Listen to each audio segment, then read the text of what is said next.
Ivoiriennes, Ivoiriens, mes chers compatriotes, chers amis de la Côte d'Ivoire, au terme de cette année 2015, c'est avec une infinie reconnaissance et une grande fierté que je m'adresse à vous. Notre pays vient de renouer avec ce qui fait sa réputation en Afrique et dans le monde. Je veux parler de sa stabilité politique, du climat de paix qu'il offre à nos concitoyens et enfin de la prospérité de notre économie. En effet, 2015 a été une nouvelle année de forte croissance économique pour la Côte d'Ivoire, ce qui nous a permis d'accroître les revenus des populations. L'année 2015 restera également une année charnière qui aura vu notre pays organisé dans la paix et la sérénité. Une élection présidentielle dont tous les observateurs s'accordent à dire qu'elle a été exemplaire, crédible et transparente. En cette occasion, vous vous êtes exprimé librement et avec clarté sur mon bilan et sur ma vision pour la Côte d'Ivoire. En m'accordant un second mandat, vous avez montré au monde entier votre profond attachement à la démocratie et à la paix. Je suis très fier de chacune et de chacun d'entre vous. Nous avons également démontré que le rassemblement des enfants du président Félix Houphouët-Boigny, unis au sein du RHDP, est un gage de stabilité pour notre chère Côte d'Ivoire. Je voudrais rendre un hommage particulier à mon aîné, le président Aimé Henri Konan Bédié, pour sa confiance, son soutien constant et ses conseils avisés. Président, je vous dis un grand merci. Je voudrais une nouvelle fois exprimer à tous nos compatriotes toute ma reconnaissance pour la confiance que vous m'avez renouvelée. En ma qualité de président de tous les Ivoiriens, je suis conscient de l'immense responsabilité qui vient de la confiance que vous me faites. Je ne ménagerai donc aucun effort pour être à la hauteur de vos attentes. La Côte d'Ivoire s'affirme chaque jour comme une grande nation, et c'est là grâce au talent de chacun et au travail de tous, hommes, femmes, jeunes, paysans, fonctionnaires, hommes d'affaires, forces de défense et de sécurité et bien d'autres. Oui, la Côte d'Ivoire est désormais une puissance économique sous-régionale, une puissance diplomatique régionale, une puissance sportive africaine avec la Coupe d'Afrique des Nations, une puissance agricole mondiale. En résumé, la voix de la Côte d'Ivoire compte de nouveau. Notre pays est écouté et respecté. Mes chers compatriotes, je sais que malgré toutes ces avancées, que beaucoup de chantiers restent à exécuter. En premier lieu, la cohésion sociale et la réconciliation, sans lesquelles tous nos efforts seraient vains.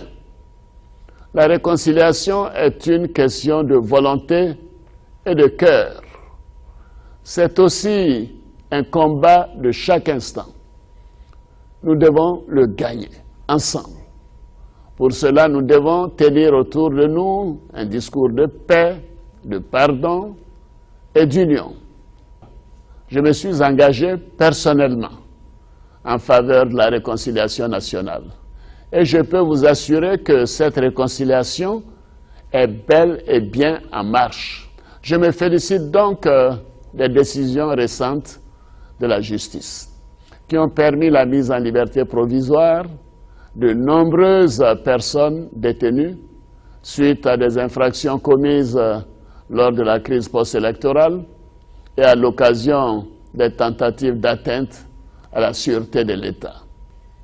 Pour ce qui est de l'indemnisation des victimes, j'ai donné des instructions afin que la liste consolidée des victimes des crises survenues en Côte d'Ivoire soit finalisée pour la fin du premier trimestre 2016 par la CONARIV. Les paiements pour les réparations, qui ont déjà commencé avec le Programme national de cohésion sociale, PNCS, devront dès lors s'intensifier avec les montants additionnels prévus au budget 2016. Chers frères, chères sœurs, la sécurité constitue pour nous un des défis que nous devons absolument relever. C'est pourquoi nous avons finalisé la restructuration de notre armée et renforcé les moyens de la gendarmerie et de la police. Dans ce contexte, le gouvernement vient d'adopter un projet de loi de programmation militaire et un projet de loi portant programmation des forces de sécurité intérieure.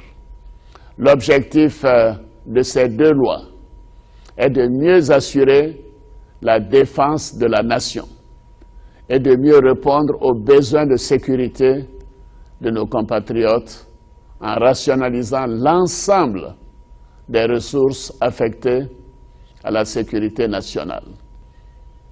Mes chers compatriotes, comme je l'ai indiqué à maintes reprises, la mise en place d'institutions fortes et crédibles me paraît essentielle.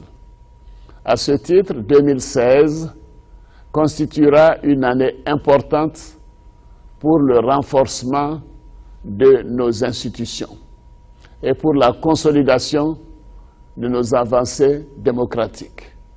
Notre pays doit se doter d'une nouvelle constitution qui tire les leçons de notre histoire, tout en tenant compte de notre vision pour notre pays. L'avis du peuple, votre avis, sera donc sollicité à travers un référendum afin d'extirper de notre constitution actuelle les articles confligènes. Cette réforme vise également à adapter notre constitution à l'évolution de notre société et à assurer une plus grande cohérence au niveau de nos institutions. Mes chers compatriotes, nous continuerons de renforcer le rôle et la place des femmes dans notre société. Au cours de ces dernières années, nous avons mis en place les mécanismes qui favorisent les activités des femmes. Les résultats sont très encourageants et nous poursuivrons nos actions.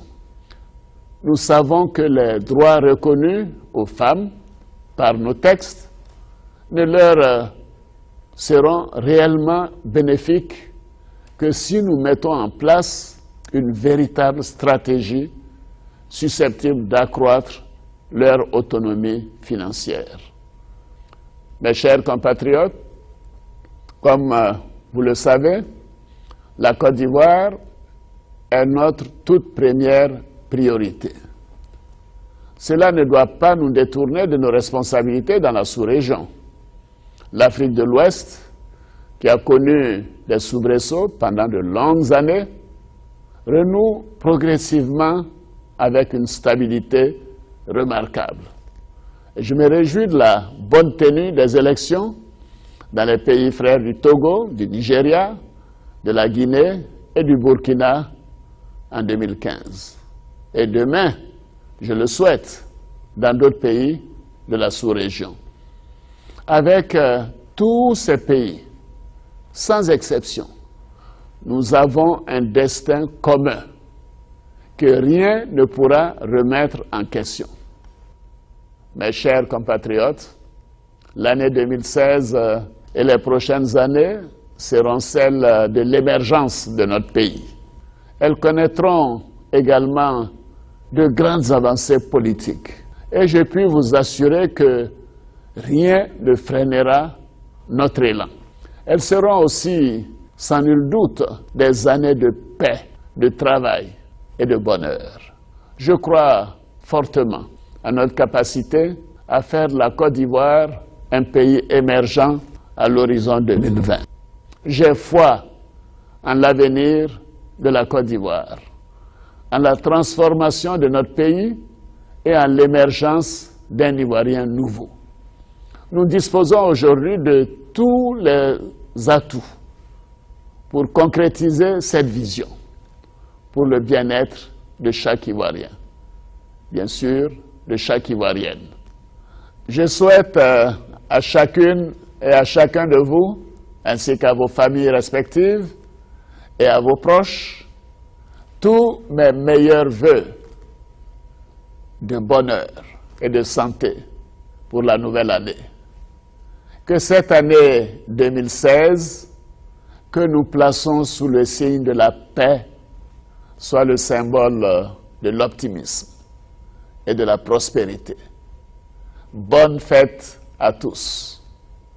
Que Dieu bénisse notre chère Côte d'Ivoire. Vive la République, vive la Côte d'Ivoire.